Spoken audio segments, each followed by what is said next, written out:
Fantastic. This time our guest is Morgan Howell. Good morning, Morgan. Hello, everybody. How are you all? Not all that far away from us. Where are you? In St Albans or somewhere like that? St Albans, yeah. St Albans. The reason Morgan's here is a bit of a friend of the pod, but also I think we were talking recently, weren't we, Mark, about this, which is one of my most treasured possessions, which is a piece of Morgan's work. This is actually Chuck Berry's You Never Can Tell, which, as any fool know, is the greatest record ever made. Don't argue about it, viewers. Dave is convinced he's right on this subject. There is any one right answer. Simply don't argue about this. There's no point mentioning Sunny Afternoon by the Kinks or, a Small Faces record. You'll only embarrass yourself, Mark.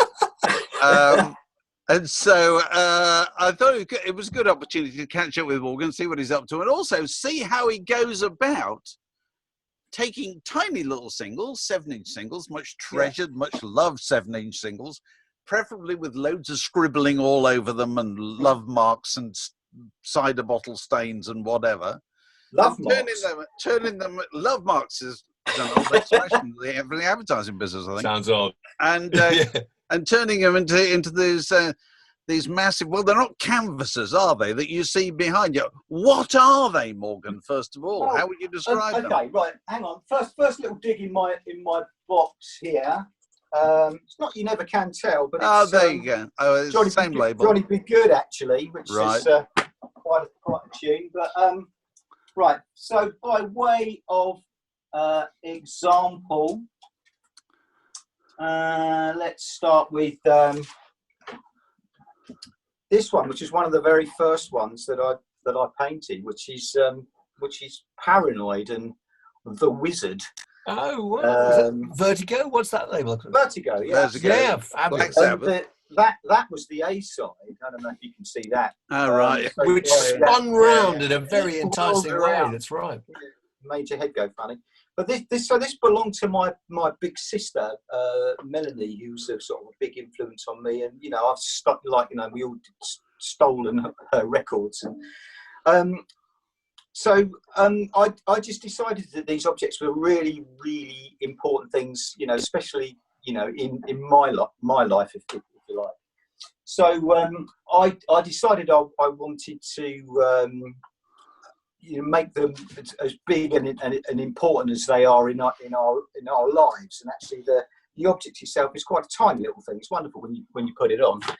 You seem to have a rule where you only do singles, and you only do singles and paper sleeves. You don't appear to do EPs or LP sleeves. It's just singles and paper sleeves. Is that right? Yeah, that's right. And why is that? I love the fact that if you look at the classic orange and green RCA bag, every artist was given the same chance. It wasn't there wasn't the picture sleeve of David Bowie. David Bowie and some guy that you'd never heard of was stuck in the same bag. But also, I suppose I think that these objects kind of belong to us all. We've all bought them, and even if you're a little bit younger, then you remember your mum and dad's singles. The point you make about the RCA bag was the same for everybody. It's the combination. It's a combination of familiarity and strangeness, isn't it? As you look at it, you look at the Decca bag, you think, oh, it's a Decca bag. And then you zero in on the oh, who is it? Oh, it's the Rolling Stones, or it's John Mayall, or it's what? Yeah, but also of course, it's all of the information that you can read on it. Yeah, you can. Yeah, so read it from the outside. And quite often, it's quite interesting. So, who wrote that? And then you realise, maybe it's a pseudonym, or it's it's a cover version. Oh, it's the year. All that stuff's information that matters. Yeah, whoever the publisher was, and all sorts of detail on there, which is.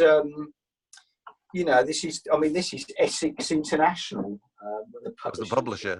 Yeah. So there must be some labels that are just more fabulous to paint than others. The Rolling Stones with the tongue, the two-tone sleeves, the sun, apple, immediate. I don't know. I mean, are there any that you just particularly have enjoyed painting versions of? Yeah, absolutely. Really, really important ones.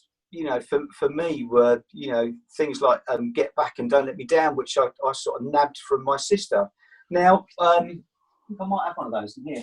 So what's interesting for me about, here we go. Oh, this is actually Hey Jude, Right. but same gives. But so this had a, you know, obviously this iconic apple thing, which was lovely to paint. But the sleeve itself had this kind of, I don't know if you can see, it's got a sort of varnish on it. Yeah, I know.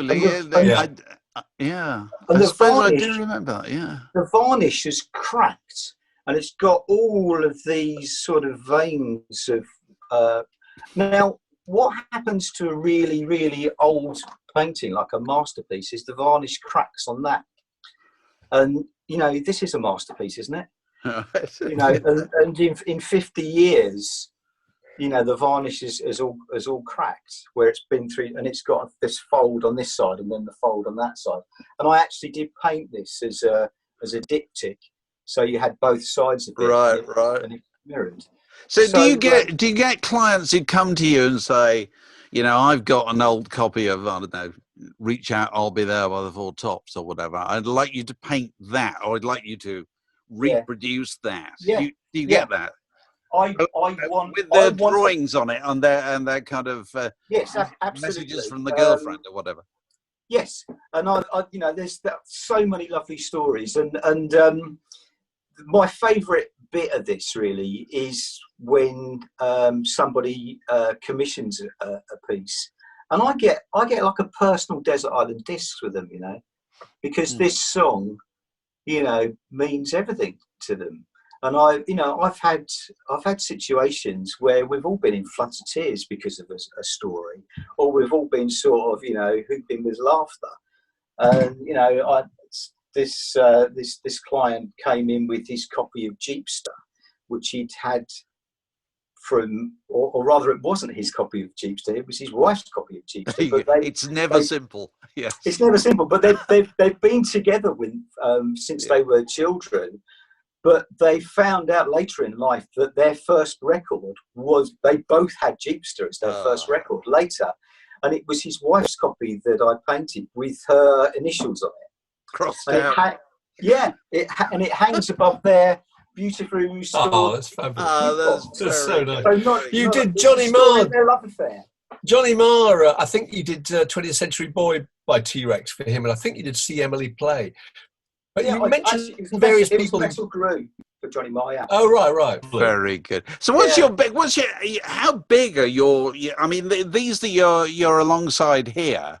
These are not your biggest, are they? Right. Hang on a second. So let me just again delve into my record box here. Sorry, folks. While I'm doing this, because I'm looking for one particular one. I'm not going to find it in time. Okay, so tension is mounting. Tension is mounting. So a little bit of drama. This is the size of the original pieces here. Hanging up in the background is one of the bags, which is drying. So they're sort of soaked, and they hang up there to dry. So I get the nice shape out of them. And the disc itself that goes inside is 27 inches across. Obviously this hasn't got its label stuck on yet, but it has all the grooves cut into it and the runoff and etc. So that, you know, that goes inside the bag. So it feels like it feels like, well, the item, it's 3D. Yeah. Indeed, and it is absolutely, it's 3D, and it's very difficult to sort of get that across in the photographs. You know, and with this, with Dove's Cry, it's got it's got bits of sellotape and stuff that are holding the original thing together, and all of that. That detail, I absolutely love. Can I ask, how much do you charge for a thing like that? The originals are ridiculous money now, David. They're well over £10,000, which is astonishing, isn't it? And it's a lot of work. They're really good. Well, again, it's when I first started, I think they were about 1,200 quid. Right. I remember I'm not really selling any. And then I did something with the Word magazine where we were giving an original away as a prize, and I did that in the first couple of years to get some advertorial. Yeah. And I think they were $3.5 grand then.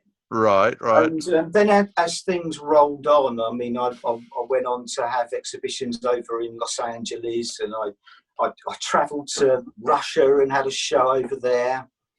And then, various interesting people started buying them and writing about them. And then you're trying to tap into that, wealthy rock fans, basically. Well, people who've made a lot of money and have got a big enough house to display this stuff in. Yeah, that's right. But also, there's not a lot of things in the world that you can buy that are completely unique. And my thing is that I'll only ever paint a song once. Right. So, if somebody commissions a record, so I did Please Please Me, okay, and sold it to a pilot, I think. And many years later, the then boss of Universal was Max Howell, wanted to commission Please Please Me because it was the first Beatles #1. So, an important song. And, it was £10,000 or something like that. And I said, I'm really sorry, but I can't do that. I've already done it. And my agent at the time was like, what? When you tempted to break your rule there? It's a good rule. Check. It's a good rule.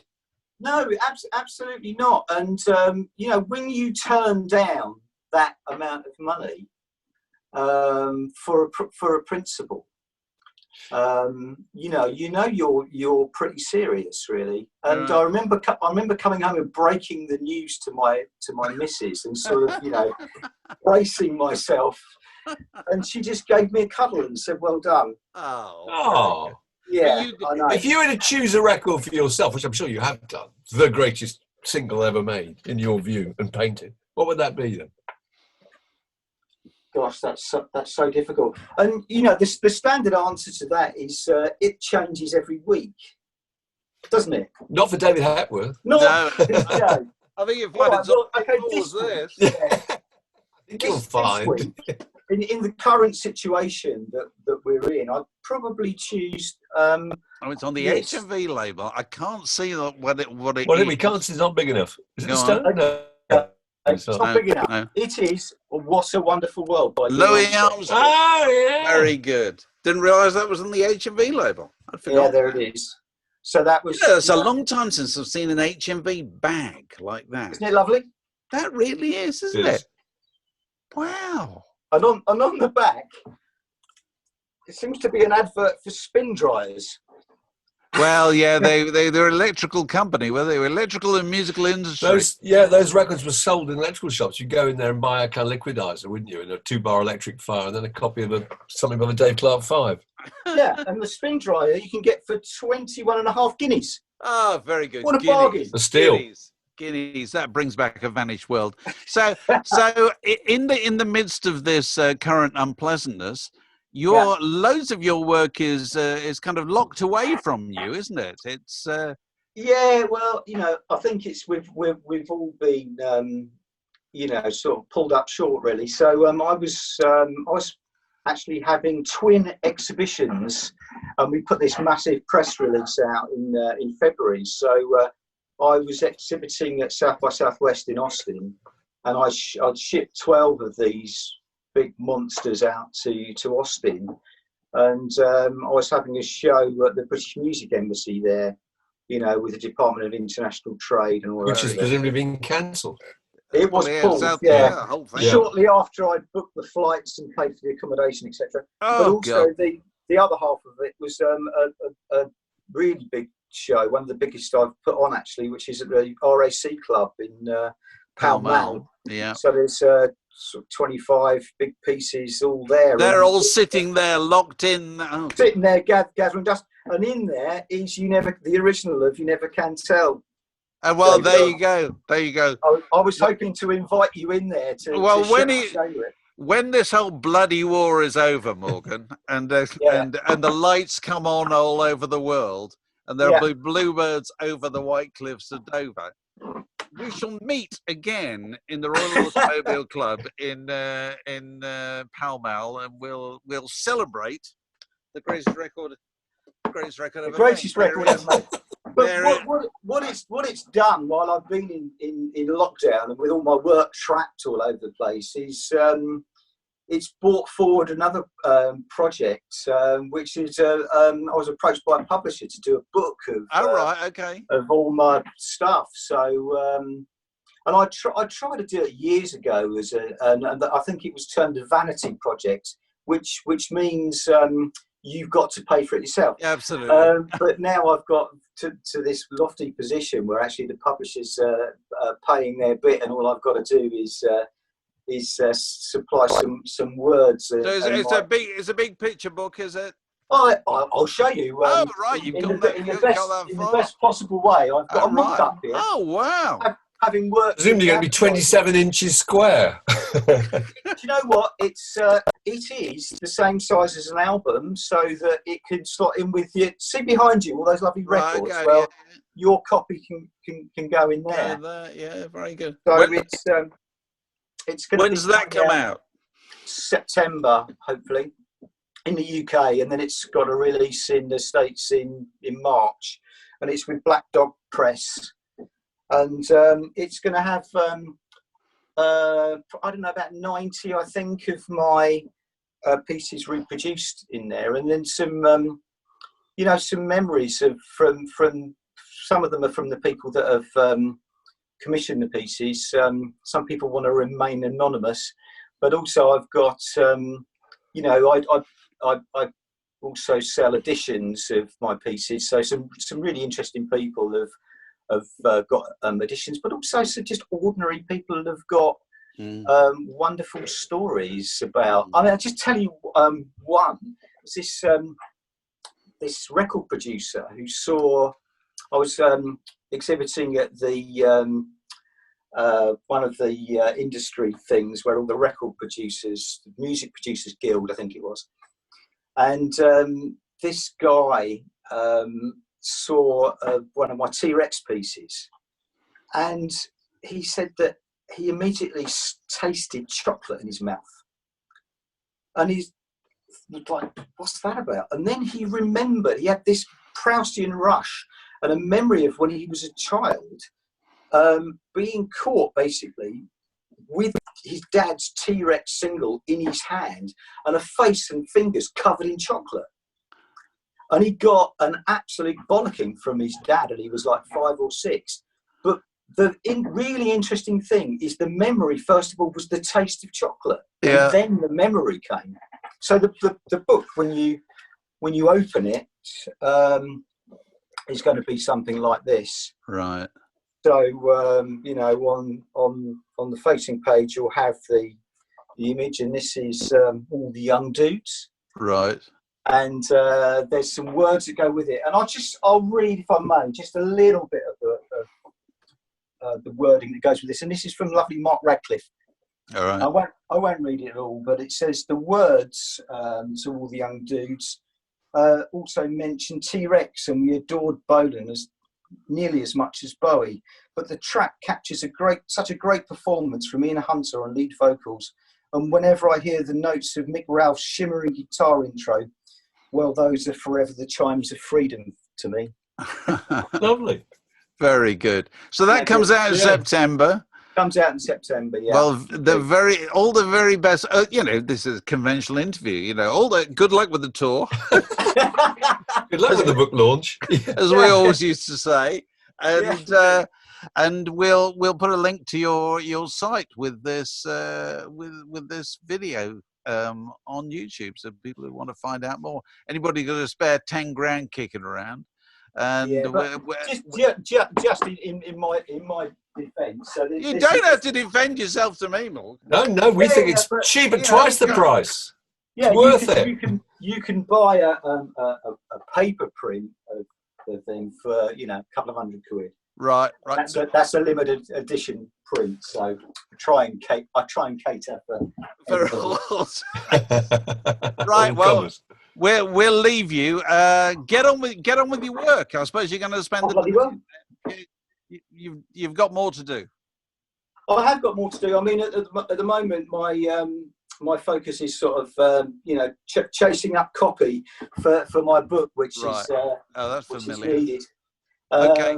So I'm doing that at the moment, and I am considering starting another piece. I mean, I've got one of my records there, and I've got enough canvas and paint and what have you. So I'm wondering what else to paint. I'm looking forward to painting another one. It's a stupid thing to do for a job. It's not really a job, is it? Viewers, get in there and commission this man immediately. Yeah, precisely. Any offers accepted. Morgan, absolutely. Thank you very much indeed for your time. Lovely to see you. Lovely to see you. Yeah, take care. Have a good day. Cheers. You too. Bye. Bye.